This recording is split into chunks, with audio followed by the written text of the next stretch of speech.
Hello, I am Rafiq Ahmed. I welcome you all in this class of real analysis. Today we are going to understand and define limit point.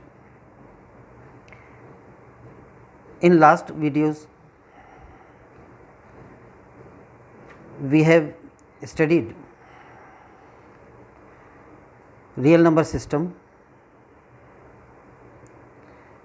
और just पिछले video में हमने neighbourhood पढ़ा था। Limit point पढ़ने के लिए क्या क्या प्रीवियस नॉलेज होनी चाहिए, अपने पिछले वीडियोस में वो हम सब पढ़ चुके हैं। उसी को मैं पहले थोड़ा रिवाइज़ कर दूं। एक तो रियल नंबर्स को रियल लाइन पर पॉइंट्स के द्वारा डिनोट करना, एक्सप्रेस करना। जैसे ये रियल लाइन है,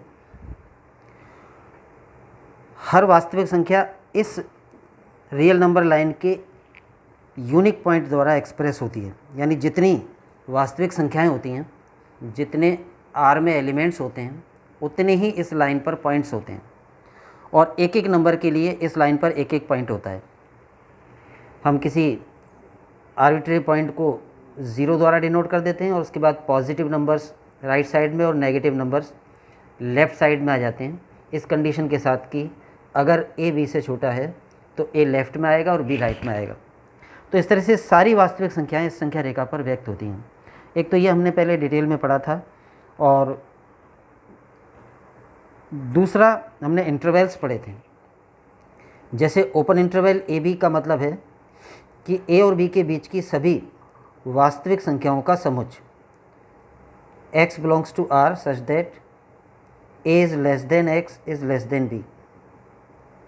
फॉर एग्ज़ाम्पल, अगर रियल लाइन पर a यहाँ पर है और b यहाँ पर है, तो a और b के बीच के सारे एलिमेंट्स का set open interval a b कहलाता है। और इस ओपन इंटरवल ए बी में ए और बी इसके एलिमेंट्स नहीं हैं। अगर ये क्लोज इंटरवल होता तो हम ऐसे लिखते क्लोज इंटरवल ए बी, तब ए और बी भी इसके एलिमेंट्स होते और ए और बी के बीच की संख्याएं तो इसके एलिमेंट होते ही। तो ये इंटरवल होता है। इसके अलावा हमने rational and irrational density theorem पढ़ी है। उनमें हमने ये सिद्ध किया था कि कोई भी दो डिफरेंट रियल नंबर्स हैं तो उनके मध्य जो अनंत वास्तविक संख्याएं होती हैं, उनमें अनंत परिमेय संख्याएं भी होती हैं और अनंत अपरिमेय संख्याएं भी होती हैं। किन्हीं दो भिन्न भिन्न वास्तविक संख्याओं के मध्य अनंत परिमेय और अनंत अपरिमेय संख्याएं होती हैं। इससे हमें ये पता चलता है कि जो रियल नंबर लाइन है उस पर रियल नंबर्स कितनी सघनता से हैं, कितने अधिक हैं। अगर ये दो नंबर ए और बी जितनी भी दूरी पर हैं, इसके बीच में अनंत परिमेय और अनंत अपरिमेय संख्याएं होंगी। अगर इनको पास पास में ले लें, जैसे ए यहाँ पर और बी यहाँ पर है, तो इस छोटे अंतराल में भी अनंत परिमेय और अनंत अपरिमेय संख्याएं विद्यमान होंगी। जैसे 4 और 5 के बीच अनंत परिमेय और अनंत अपरिमेय संख्याएं विद्यमान होती हैं, लेकिन 4 और 4.1 अब ये नंबर पास पास में हैं, इनके बीच भी अनंत परिमेय और अनंत अपरिमेय संख्याएं विद्यमान होती हैं। और भी करीब ले लें, 4 और 4.001, अब ये दो नंबर बहुत पास पास हैं, हालांकि डिफरेंट हैं, और इन दोनों नंबरों के बीच में भी अनंत परिमेय और अनंत अपरिमेय संख्याएं होती हैं। तो इस तरह से संख्या रेखा पर, संख्या रेखा के छोटे से छोटे पार्ट में भी अनंत परिमेय और अनंत अपरिमेय संख्याएं मौजूद होती हैं। ये डेंसिटी थ्योरम में हमने पढ़ा था।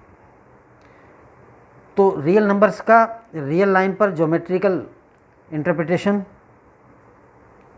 इंटरवल्स का कंसेप्ट और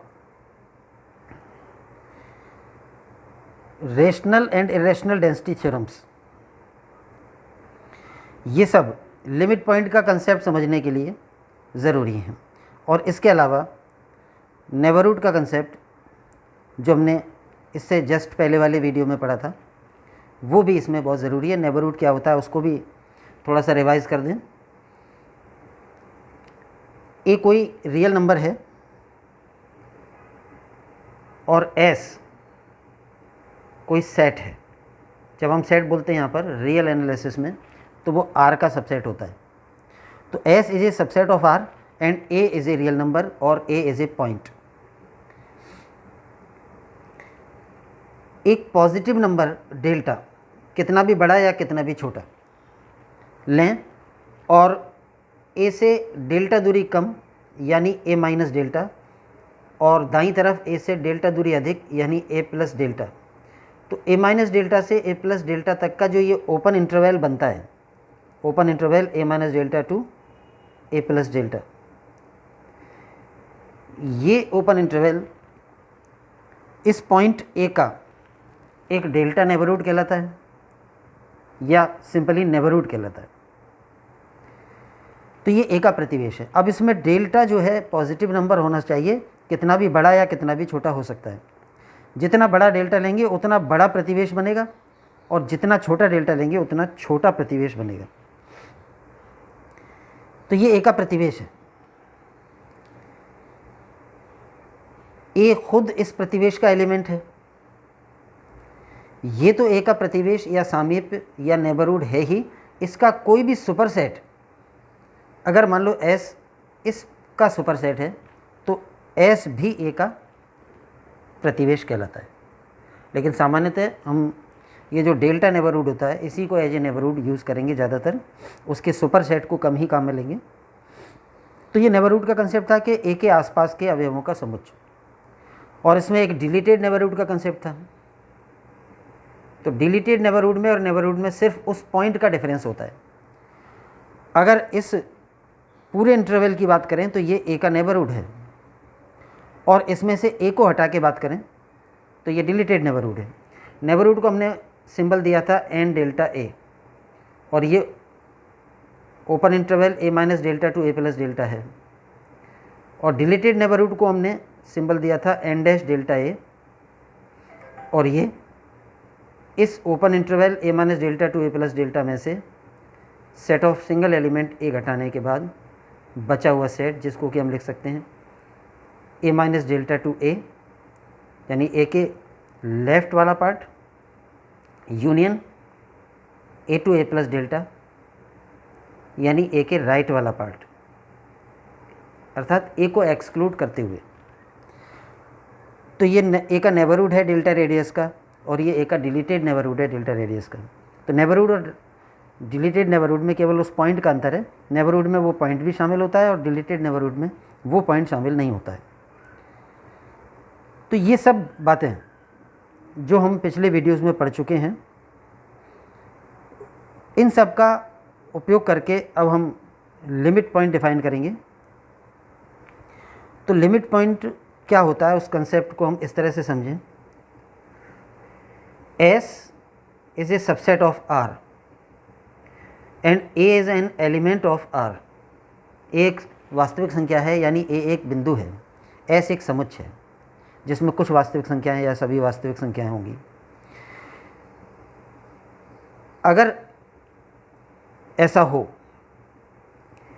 कि कोई भी एप्सिलॉन पॉजिटिव नंबर लेकर A का प्रतिवेश बनाएं, ये ए का प्रतिवेश बन गया एप्सिलॉन रेडियस वाला, यानी a minus epsilon to a plus epsilon, और इस प्रतिवेश में समुच्चय एस के ए के अतिरिक्त कुछ ना कुछ अवयव विद्यमान हों, यानी at least one element other than this element a के किसी भी प्रतिवेश में एस का कम से कम एक अवयव ए के अतिरिक्त विद्यमान हो तो ए एस का सीमा बिंदु कहलाता है। यानी सीमा बिंदु का मतलब ये हो जाएगा कि वो बिंदु जिसके हर प्रतिवेश में इस समुच्चय के कुछ ना कुछ अवयव मौजूद रहते हैं। एप्सिलॉन जो है ये प्रतिवेश की त्रिज्या ली है, और ये स्वेच्छ है, यानी एप्सिलॉन कितना भी ले लें तब भी ए के हर प्रतिवेश में एस के ए के अतिरिक्त कुछ ना कुछ अवयव होने चाहिए, तो ए एस का सीमा बिंदु कहलाता है। जैसे अगर मैं ए का 1 त्रिज्या का प्रतिवेश बनाऊं a-1 टू a+1, तो इसमें भी एस का ए के अतिरिक्त कोई ना कोई अवयव होना चाहिए। अगर ए का प्रतिवेश छोटा कर दें a-0.1 a+0.1, तो इस छोटे प्रतिवेश में भी एस के अवयव होंगे। और छोटा कर दें, कितना ही ए का छोटा प्रतिवेश बना लें, चाहे कितना ही बड़ा प्रतिवेश बना लें, ए के सभी प्रतिवेशों में एस के अवयव हमेशा मौजूद रहेंगे, एटलीस्ट वन अदर देन ए। तो ए एस का सीमा बिंदु कहलाता है। अब दूसरी तरह से सीमा बिंदु को हम ऐसे भी समझ सकते हैं, at least one element other than a कहने की बजाय हम ये भी कह सकते हैं कि इनफाइनाइट एलिमेंट्स ऑफ एस। वो कैसे?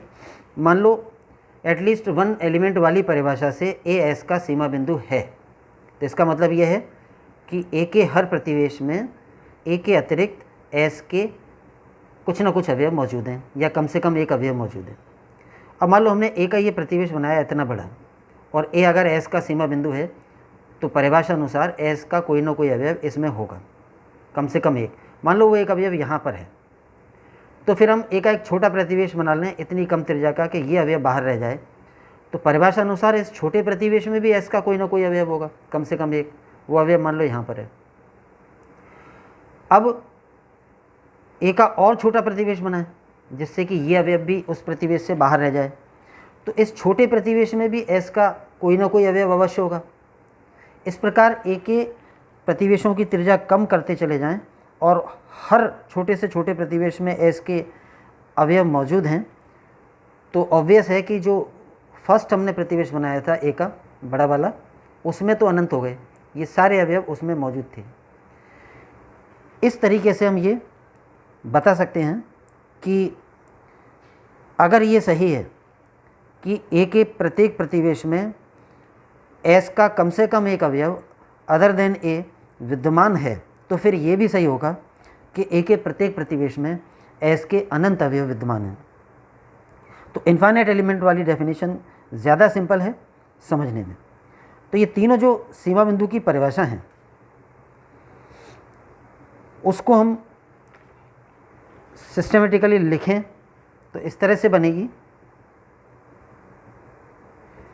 कोई वास्तविक संख्या a किसी समुच्चय S का सीमा बिंदु कहलाती है यदि a के प्रत्येक प्रतिवेश में a के अतिरिक्त S का कम से कम एक अवयव विद्यमान हो।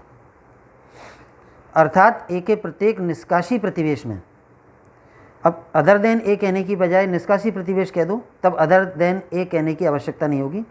तो अर्थात ए के प्रत्येक निष्कासी प्रतिवेश में एस का कम से कम एक अवयव विद्यमान हो। और इसको दोबारा से बोलें तो इस तरह से, अर्थात switch epsilon greater than 0, epsilon कोई भी आर्बिट्ररी पॉजिटिव नंबर ले लिया, तो एन डैश एप्सिलॉन ए ये बन गया ए का निष्कासी प्रतिवेश। इसमें और एस में कुछ ना कुछ कॉमन एलिमेंट्स होने चाहिए, यानी इनका इंटरसेक्शन रिक्त नहीं होना चाहिए। ये कहना कि इनका इंटरसेक्शन रिक्त नहीं है, इसका यही मतलब है कि इस निष्कासी प्रतिवेश में एस का कोई ना कोई अवयव मौजूद है। एन डैश एप्सिलॉन ए निष्कासी प्रतिवेश है, जैसा कि अभी हमने पहले समझ लिया। ये कि प्रतिवेश में से ए हटा दें तो बाकी बचा सेट। तो एप्सिलॉन चाहे कितनी भी बड़ी या कितनी भी छोटी धनात्मक संख्या ले लें, ए का ये जो निष्कासी प्रतिवेश बनेगा, इसमें एस का कम से कम एक एलिमेंट होना चाहिए। ऐसा अगर हर एप्सिलॉन के लिए होता है तो ये ए समुच्चय एस का सीमा बिंदु कहलाता है। और जैसा कि अभी हमने समझा था, इसी परिभाषा को बदल के ऐसे भी कह सकते हैं कि कोई ए बिलोंग्स टू आर किसी एस सबसेट ऑफ आर का सीमा बिंदु या लिमिट पॉइंट कहलाता है यदि ए के प्रत्येक प्रतिवेश में एस के अनंत अवयव विद्यमान हो। That is each neighborhood of A has infinite number of elements of S। ए का चाहे बड़ा प्रतिवेश बना लें, चाहे ए का छोटा प्रतिवेश बना लें, ए के हर प्रतिवेश में एस के अनंत अवयव हमेशा मौजूद रहेंगे, तब ए एस का सीमा बिंदु कहलाता है। अगर ऐसा हो कि ए के कुछ बड़े प्रतिवेशों में तो एस के अनंत अवयव मौजूद हैं, लेकिन ए का जब बहुत छोटा अवयव बनाया तो उसमें एस के अनंत अवयव नहीं हैं, तो फिर ए सीमा बिंदु नहीं कहलाएगा। हर एक में अनंत अवयव होने चाहिए, चाहे कितने ही छोटे से छोटा प्रतिवेश बना लें, ए के हर प्रतिवेश में एस के अनंत अवयव होंगे, तभी ए एस का सीमा बिंदु कहलाएगा। तो ये सीमा बिंदु का कंसेप्ट है, और इस कंसेप्ट को और क्लियर करने के लिए हम कुछ एग्जाम्पल समझते हैं। जैसे पहले तो हम ये कहें कि जो फाइनाइट सेट होता है उसका कोई सीमा बिंदु नहीं होता। एग्जाम्पल के तौर पर एक फाइनाइट सेट लें, मान लो सेट कैपिटल ए और उसमें एलिमेंट्स हैं 1 2 3 4, 4 ही अवयव हैं। हम कह रहे हैं कि इस समुच्चय का कोई सीमा बिंदु नहीं होगा। क्यों नहीं होगा? क्योंकि कोई भी रियल नंबर ए, इसका सीमा बिंदु तब होता जब ए के प्रतिवेश में, चाहे कितनी भी त्रिज्या का लेकर बना लेते, उस प्रतिवेश में ए के अनंत अवयव होते। लेकिन ये संभव ही नहीं है, क्योंकि ए में अनंत अवयव है ही नहीं, तो ए के अनंत अवयव इस प्रतिवेश में हो ही नहीं सकते। इसलिए कोई भी रियल नंबर ए इस कैपिटल ए समुच्चय का, यानी कि फाइनाइट सेट का सीमा बिंदु नहीं हो सकता। Similarly infinite set capital N, हालांकि इसमें इनफाइनाइट एलिमेंट्स होते हैं, लेकिन एक निश्चित अंतराल पर, यानी दूर दूर होते हैं एलिमेंट्स, बीच में गैप होता है। जैसे रियल लाइन पर 1 यहाँ पर है, ये n का एलिमेंट है, उसके बाद n का अगला अवयव 2 है, नेक्स्ट एलिमेंट 3 है, नेक्स्ट एलिमेंट 4 है, एंड सो ऑन। लेकिन ये बीच के एलिमेंट्स n के नहीं हैं। तो हम ये कह रहे हैं कि ये जो इनफाइनाइट सेट है, इनफाइनाइट होते हुए भी इस सेट का कोई लिमिट पॉइंट नहीं है, क्योंकि कोई भी रियल नंबर ऐसा नहीं है जिसके प्रत्येक प्रतिवेश में n के अनंत अवयव आ जाएं। फॉर एग्जांपल, जैसे 4 को ही ले लें, 4 रियल नंबर है, और हम ये देखना चाहें कि 4 इसका लिमिट पॉइंट क्यों नहीं है। क्योंकि 4 को सेंटर मानकर और कुछ त्रिज्या लेकर अगर हम प्रतिवेश बनाएंगे, तो इस प्रतिवेश में n का एक ही अवयव आया, या प्रतिवेश अगर बड़ा बना लिया तो 2 या 3 अवयव आ जाएंगे, और बड़ा बना लिया तो 4-5 अवयव आ जाएंगे। लेकिन 4 के किसी भी प्रतिवेश में n के अनंत अवयव नहीं आएंगे, या ये कहें कि 4 के हर प्रतिवेश में n के अनंत अवयव मौजूद हों, ऐसा नहीं होगा। कुछ सीमित अवयव तो हो सकते हैं, इसलिए 4 n का लिमिट पॉइंट नहीं है। और सिमिलरली कोई भी रियल नंबर n का लिमिट पॉइंट नहीं हो सकता। इसी तरह से जो सेट ऑफ ऑल इंटीजर होता है z, जिसमें कि सारे इंटीजर्स होते हैं, positive, negative and 0, 0 +-1 +-2 +-3 and so on, इसके भी एलिमेंट्स रियल लाइन पर दूर दूर होते हैं। कोई भी दो क्रमागत एलिमेंट्स के बीच 1 डिस्टेंस होती है। उसी लॉजिक से हम कह सकते हैं कि इस z का भी कोई लिमिट पॉइंट नहीं होगा, क्योंकि किसी भी वास्तविक संख्या के प्रतिवेश में z के अनंत अवयव नहीं पहुंचेंगे, सीमित अवयव ही पहुंच सकते हैं। तो फाइनाइट सेट का कोई लिमिट पॉइंट नहीं होता। वाइड सेट फाई, जिसमें कोई अवयव नहीं होता है, उसका भी कोई लिमिट पॉइंट नहीं होता, क्योंकि किसी भी वास्तविक संख्या के प्रतिवेश में इस समुच्चय के भी अनंत अवयव नहीं हो सकते, इसमें अवयव ही नहीं है। और ये कुछ इनफाइनाइट सेट्स के एग्जांपल हैं कि इनका भी कोई लिमिट पॉइंट नहीं होता है। फिर लिमिट पॉइंट होता है किसी सेट का, ऐसा कोई एग्जांपल लें, जैसे S एक ओपन इंटरवल ले लें, ओपन इंटरवल 0 to 5, संख्या रेखा पर इसके एलिमेंट्स जहाँ 0 है और जहाँ 5 है उसके बीच वाले अवयव होंगे। इसके लिमिट पॉइंट कौन से हैं? तो जितने इसके एलिमेंट्स हैं वो सब इसके लिमिट पॉइंट्स हैं। फॉर एग्जांपल, इसका एलिमेंट हमने ले लिया 3 इसमें है। 3 इसका लिमिट पॉइंट क्यों है? क्योंकि 3 को सेंटर मानकर कोई भी प्रतिवेश बनाएंगे, कितनी भी त्रिज्या लेकर, तो उस प्रतिवेश में अनंत अवयव इसी समुच्चय के मौजूद होंगे। प्रतिवेश को छोटा कर लेंगे तो उस छोटे प्रतिवेश में भी इस समुच्चय के अनंत अवयव मौजूद होंगे, और अगर प्रतिवेश को बहुत बड़ा कर लेंगे तो उस प्रतिवेश में S के सभी अवयव आ जाएंगे, सभी का मतलब अनंत आ जाएंगे। यानी 3 को सेंटर मानकर बनाए गए किसी भी प्रतिवेश में कितनी भी त्रिज्या का नेबरहुड बनाएं, उसमें S के अनंत अवयव रहेंगे।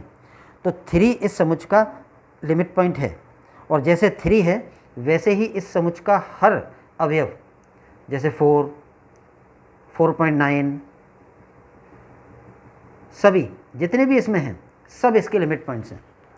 इसके अलावा दो इसके ऐसे लिमिट पॉइंट भी हैं जो इस समुच्चय के अवयव नहीं हैं, 0 और 5। 0 क्यों इस समुच्चय का लिमिट पॉइंट है? ये 0, ये 5, 0 को सेंटर मानकर बनाए गए किसी भी प्रतिवेश में, चाहे कितना ही बड़ा है चाहे कितना ही छोटा बना लें, उस प्रतिवेश के राइट पार्ट में समुच्चय S के अनंत अवयव होंगे, इसलिए 0 सीमा बिंदु है।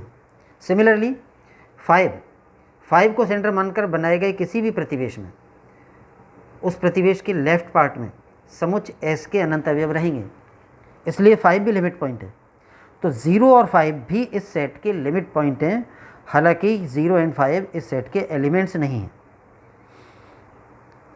तो ये हो भी सकता है कि जो लिमिट पॉइंट है वो सेट का अवयव हो, ये भी हो सकता है कि जो लिमिट पॉइंट है वो उस सेट का अवयव नहीं हो। दोनों ही बातें हो सकती हैं। किसी सेट के लिमिट पॉइंट हो ही ऐसा आवश्यक नहीं है। हो सकता है कि सेट के कोई लिमिट पॉइंट ना हो, ए का कोई लिमिट पॉइंट नहीं है, फाई का कोई लिमिट पॉइंट नहीं है, कैपिटल एन और कैपिटल जेड का कोई लिमिट पॉइंट नहीं है। इसके सभी लिमिट पॉइंट, इसके सारे अवयव ही लिमिट पॉइंट हैं। इसके सारे अवयवों के अलावा दो अवयव जो इस सेट में नहीं हैं वो भी लिमिट पॉइंट है। तो इस तरह से लिमिट पॉइंट कितने भी हो सकते हैं, एक भी ना हो ऐसा भी हो सकता है। इन बातों को अगर हम नोट करें तो समुच्चय S, या ये कहें कि समुच्चय का सीमा बिंदु उस समुच्चय का अवयव हो, ये आवश्यक नहीं है। जो सीमा बिंदु है वो समुच्चय का अवयव हो भी सकता है, नहीं भी हो। जैसे ये एग्जांपल अभी हमने लिया था ओपन इंटरवल 0 to 5, इसमें 0 और 5 इस समुच्चय के अवयव नहीं होते हुए भी लिमिट पॉइंट हैं, और बाकी के जो एलिमेंट्स हैं वो इस समुच्चय के एलिमेंट भी हैं और लिमिट पॉइंट भी हैं। परिमित समुच्चय का कोई सीमा बिंदु नहीं होता, यह भी हमने समझा ही था। n और z ऐसे अपरिमित समुच्चय हैं, इनफाइनाइट सेट्स हैं, जिनका कोई लिमिट पॉइंट नहीं होता। एक और एग्जांपल q का हम ले लें। q set of all rational numbers होता है, सभी परिमेय संख्याओं का समुच्चय होता है, और यहाँ पर हमने लिखा है कि प्रत्येक a belongs to r q का सीमा बिंदु होता है, यानी हर वास्तविक संख्या q का सीमा बिंदु होती है, हर वास्तविक संख्या। इस बात को भी थोड़ा सा समझ लें। ये हम सघनता प्रमेय से जानते ही हैं कि संख्या रेखा के किसी भी छोटे से छोटे पार्ट में अनंत परिमेय और अनंत अपरिमेय संख्याएं विद्यमान होती हैं। एक कोई भी रियल नंबर ले लिया और ए का कोई भी प्रतिवेश बना लिया, कितनी भी त्रिज्या लेकर, एप्सिलॉन त्रिज्या लेकर बना लिया, तो a minus epsilon to a plus epsilon. Epsilon चाहे कितनी भी बड़ी या कितनी भी छोटी धनात्मक संख्या ले ली, तो इस प्रतिवेश में अनंत परिमेय संख्याएं मौजूद होंगी सघनता प्रमेय से। अनंत परिमेय संख्याएं मौजूद होंगी का मतलब q के अनंत अवयव मौजूद होंगे, अर्थात a के हर प्रतिवेश में q के अनंत अवयव मौजूद हैं, इसलिए a q का सीमा बिंदु है। और a क्या है? कोई भी रियल नंबर। तो ये कहा जा सकता है कि every real number is a limit point of capital Q, चाहे वो रियल नंबर रैशनल हो इरेशनल हो। अब उनमें से जो रैशनल रियल नंबर हैं वो तो Q के एलिमेंट भी हैं और Q के लिमिट पॉइंट्स भी हैं, जबकि जो इरेशनल रियल नंबर्स हैं वो Q के एलिमेंट्स नहीं है, केवल Q के लिमिट पॉइंट हैं। जैसे 2 रैशनल नंबर है, ये 2 का एलिमेंट भी है और 2 का लिमिट पॉइंट भी होगा, क्योंकि 2 के प्रत्येक प्रतिवेश में Q के अनंत अवयव होंगे। लेकिन √2 ये Q का एलिमेंट नहीं है, लेकिन Q का लिमिट पॉइंट ये भी है, क्योंकि √2 के भी प्रत्येक प्रतिवेश में Q के अनंत अवयव होंगे। तो इस तरह से ये लिमिट पॉइंट का कंसेप्ट है।